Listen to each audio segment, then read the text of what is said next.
বন্ধু, আরে আমার বউরে আর বিশ্বাস হইতেছে না। কেন, কি হয়েছে? আরে আর কোশ না, কাল রাত্রে বাড়তেছিলাম না, সকালে এসে বউরে বাড়তে পাই নেই।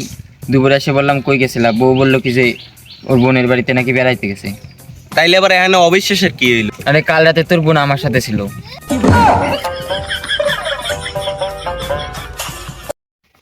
বন্ধু, টিকটকে তো আমার ওই ভিডিওটা একটু তালাশ করে দিত। কোন ভিডিও? আরে ওই যে গার্লফ্রেন্ডের ছবি দেয়, এম ভাই ধরে, তারপরে এম ভাই বুড়ির সাথে নেয়, নিয়ে আসতে আত্মা বেরিয়ে যায়। দে একটু তালাশ করে দে। আসসালামু আলাইকুম বন্ধুরা, দেখতে তো পাচ্ছেন ব্যাকগ্রাউন্ডে যে ভিডিওটা, আমরা কিন্তু ভিডিও শুটিং করার জন্য এখানে আসছিলাম। নৌকায় একটা ভিডিও শুট ছিল আমাদের, সেখানে কিন্তু এই ভিডিওটা করার জন্য আসছিলাম। তো এখানে কিন্তু আমরা ভিডিও করার জন্য আসছি অনেকেই, তো আর কয়েকজন বাকি আছে আসছি। ততক্ষণে আমরা এখানে একটু আনন্দ ফুর্তি করছিলাম। তো দেখেন এখানে আমরা 2-3 জন এখানে নৌকায় উঠছিলাম। তো ছোটো একটা পুকুরে কিন্তু নৌকাটা রয়েছে, যার কারণে কিন্তু আমরা এখানে ভিডিও করার জন্য ভাবলাম যে এখানে ভিডিও করলে অনেক ভালো হবে। তো এর জন্য আমরা এখানে চলে আসি। আর এটা কিন্তু মাঠের মাঝখানে অনেক বড় একটা বিল, সেই বিলের মাঝখানে ছোটো একটা পুকুর, এখানে একটা নৌকা রয়েছে। আর পানিটা তেমন একটা পরিষ্কার না, নোংরা পানি। আর এখানে কিন্তু এই নৌকায় 3 জন ওঠার পরে এখানে পানি উঠতেছিল।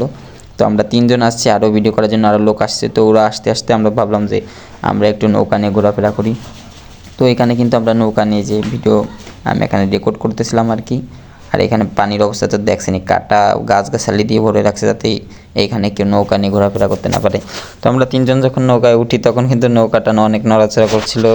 তো আমরা কিন্তু অনেক ভয় পাইছিলাম। তো আর আপনারা যারা আমাদের এই চ্যানেলে নতুন, তারা চ্যানেলটাকে অবশ্যই সাবস্ক্রাইব করবেন। আর আমাদের যে ভিডিওটা শ্যুট করেছি এই ভিডিওটা আমাদের ইউটিউবে অলরেডি আপলোড হয়ে গেছে, সেটা আপনারা দেখে আসতে পারেন, চ্যানেলে আপলোড করা হয়ে গেছে। আর আমাদের নতুন নতুন ভিডিও দেখতে চ্যানেলটাকে সাবস্ক্রাইব করে বেল নোটিফিকেশন আপনারা অল করে রাখবেন। তো এখানে কিন্তু মিজান ভাই আমাদের বৈঠা নিয়ে নৌকাটা চালানোর চেষ্টা করতেছে, আর পিছনে রয়েছে রতন। আর ভিডিও করছিলাম আমি, আরও কয়েকজন আমাদের রাকিব ভাই, আরও কয়েকজন, ওরা ফোন দিয়ে বলতেছে ওরা আসতেছে। ততক্ষণ আমরা এখানে একটু ঘোরাফেরা করছিলাম। তো এখানে কিন্তু অনেক গাছগাছালি দিয়ে করার জন্য আর কি এখানে নৌকাটা আর কি সরছিল না বা করতেছিল না, নৌকাটা জায়গায় আটকে ছিল।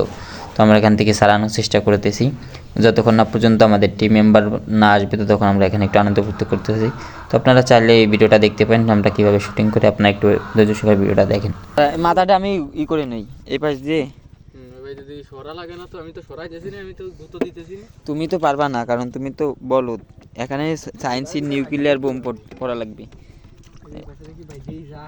তো যাই হোক তাই হোক, আমার ফোন যেন পানিতে না পড়ে সেটা একটা কথা। আর অলরেডি কিন্তু আমাদের টাইটানিক জাহাজটা চালু হয়ে গেছে। তো টাইটানিক জাহাজের নায়ক 3 জন থাকলেও এখানে কিন্তু একটা নায়কও নাই। আর এখানে কিন্তু প্রচুর জাহাজের ধ্বংসাবশেষের কারণে আমরা পিছনে নিস নে দাদা, এই যে এনে ভাগা পড়লাম। তো আমাদের কিন্তু আরো টিম মেম্বার আসতেছে, আমরা এখানে একটু নৌকা চালাই।